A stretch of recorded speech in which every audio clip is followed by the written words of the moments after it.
గాజాలో Israel దాడులు కొనసాగుతున్నాయి. వేర్వేరు చోట్ల జరిగిన దాడుల్లో 10 మంది పౌరులు మృత్యువాత పడ్డారు. అనేక మంది గాయపడ్డారు.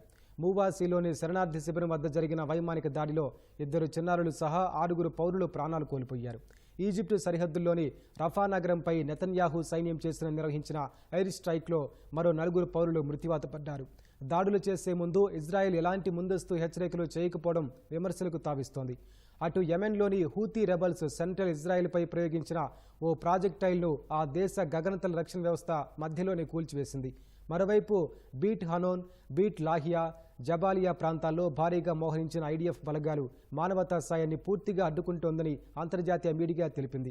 హమాస్ అగ్రనాయకత్వం అంతా తుడిచిపెట్టుకుపోయినా యుద్ధాన్ని ముగించని ప్రధాని మంత్రి బెంజమిన్ నెతన్యాహుపై సొంత దేశంలోనే తీవ్ర విమర్శలు వస్తున్నాయి.